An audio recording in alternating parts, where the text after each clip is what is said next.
श्री गणेश अथर्वशीर्ष. ओम नमस्ते गणपते तमेव प्रत्यक्षं तत्त्वमसि त्वमेव केवलं कर्तासि त्वमेव केवलं धर्तासि त्वमेव केवलं हर्तासि त्वमेव सर्वं खल्विदं ब्रह्मासि त्वं साक्षादात्मासि नित्यं ऋतं वच्मि सत्यं वच्मि अवत्वं माम् अवक्तारम् अवश्रोतारम् अवदातारम् अवधातारम् अवानुजानमवशिष्यम् अवपश्चातात् अवपुरस्तात् औत्तरार्थात् अवदक्षिणार्थात् अवचोधातात् अवाधरातात् सर्वतो मां पाहि पाहि समन्तात्. त्वं वाङ्मयस्तं चिन्मयः त्वम् आनन्दमयस्तं ब्रह्ममयः त्वं सच्चिदानन्दादित्योऽसि त्वं प्रत्यक्षं ब्रह्मासि त्वं ज्ञानमयो विज्ञानमयोऽसि. सर्वं जगदिदं तत्तो जायते सर्वं जगदिदं तत्त्वस्तिष्ठति सर्वं जगदिदं त्वयि लयमेष्यति सर्वं जगदिदं त्वयि प्रत्येति. त्वं भूमिरापो नीलो नीलो नभः त्वं चत्वारि वाक्पदायनि त्वं गुणत्रयातीतः त्वं देहत्रयातीतः त्वं कालत्रयातीतः त्वं मूलाधारस्थितोऽसि नित्यं त्वं शक्तित्रयात्मकः त्वां योगिनो ध्यायन्ति नित्यं. तं ब्रह्मस्तं विष्णुस्तं रुद्रस्तं इन्द्रस्तं अग्निस्तं वायुस्तं सूर्यस्तं चन्द्रमास्तं ब्रह्मभूर्भुवस्वरं गणादिपूर्वमुच्चार्य वर्णादि तदनन्तरम् अनुस्वारः परतरः अर्धेन दुलसितं तारेण रुद्धम् एतत्त्वमनुस्वरूपं गकारा पूर्वरूपम् अकारो मध्यमरूपम् अनुस्वारः शान्तिरूपं बिन्दुत्तररूपं नादसन्धानं सहिता सन्धिः सैषा गणेशविद्या गणकऋषिः निःशूद्रगायत्री छन्दः गणपति देवता. ॐ गं गणपते नमः. एकदन्ताय विद्महे वक्रतुण्डाय धीमहि तन्नो दन्ती प्रचोदयात्. एकदन्तं चतुर्हस्तं पाशमङ्कुशधारिणं हरदं च वरदं च हस्तेषु बिभ्राणं मूषकध्वजं रक्तलम्बोदरं शूर्पकर्णकं रक्तवाससं रक्तगन्धानुलिप्ताङ्गं रक्तपुष्पे सुपूजितं भक्तानुकम्पिनं देवं जगत्कारणम् उच्यतम् आविर्भूतं च सृष्ट्यादौ प्रकृते पुरुषात् परम् एवं ध्यायन्त्यो नित्यं स योगी योगिनावरः. नमो रात्पते नमो गणपतये नमः. प्रथमपते नमस्ते अस्तु लंबोदराय एकदन्ताय विघ्ननाशिनी शिवसुताय श्रीवरदमूर्ते नमो नमः. जय श्री माता जी. अब हम जानेंगे श्री गणेश अथर्वशीर्ष का हिंदी अनुवाद.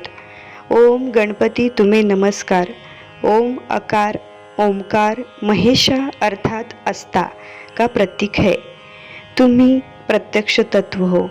इस दृष्टिगत संसार में मूल तत्व जो दृष्टिगत होता है स्वयं तुम ही हो.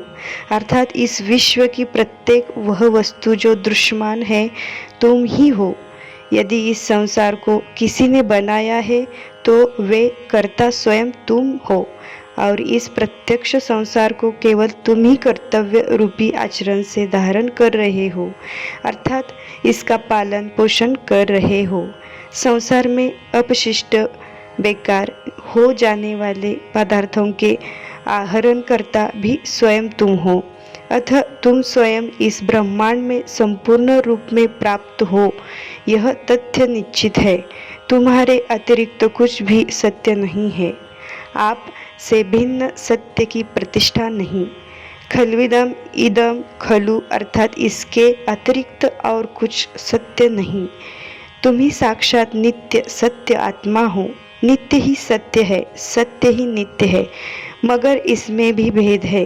नित्य स्वयं सिद्ध है और सत्य को हम सिद्ध कर सकते हैं।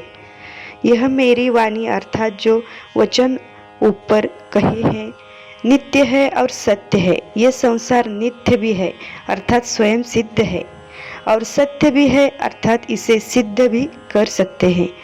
तुम मेरी रक्षा करो, मेरी वाक शक्ति की रक्षा करो, मेरी श्रवण सुनने की शक्ति की रक्षा करो, मेरी दात्री देने की शक्ति की रक्षा करो, मेरी कर्तव्य रचना करने की शक्ति की रक्षा करो, मुझे जो गुरु से प्राप्त है उसकी रक्षा करो, मेरे गुरु भाव की भी रक्षा करो, शिष्य भाव की भी रक्षा करो, अर्थात मेरे ज्ञान की भी रक्षा करो।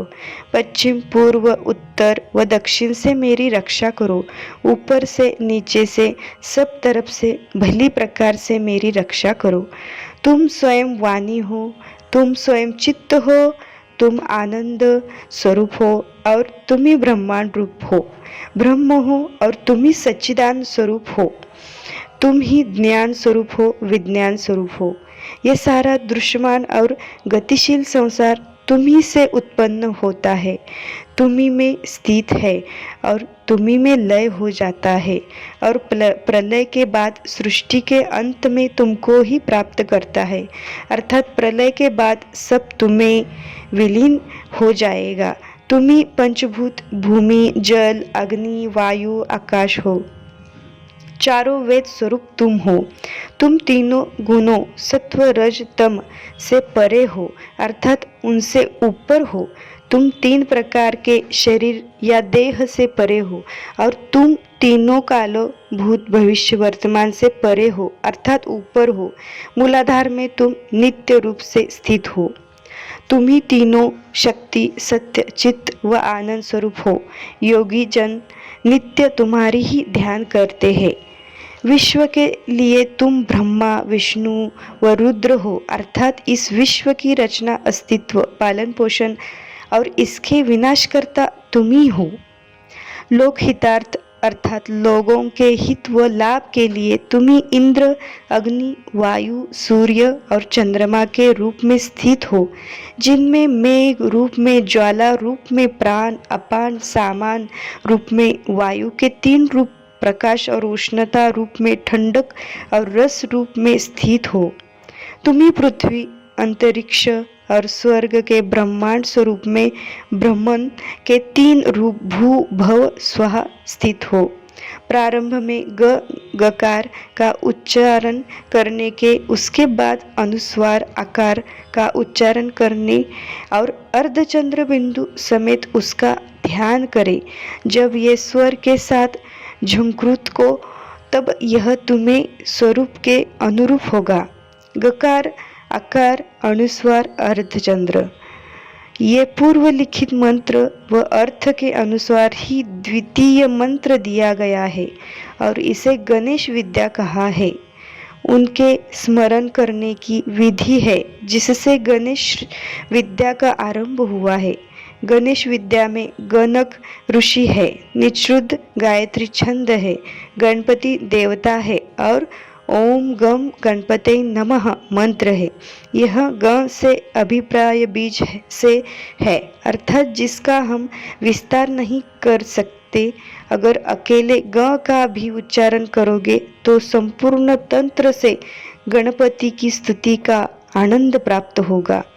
एकदंत अर्थात गणेश को हम विद्महे जानते हैं, वक्रतुंड सूंड वाले गणेश को हम समझते हैं। एक दंत वाले गणेश हम सबको प्रेरणा देते हैं, वह हमारे प्रेरक है। श्री गणेश जी के एक दंत है, 4 दांत है जिनमें वे पाश और अंकुश को धारण किए हैं। पाश बांधने वाली रस्सी, एक दंत गणेश, वर देने वाले गणेश, हाथ में मूषक अंकित ध्वज धारणा किए हुए है।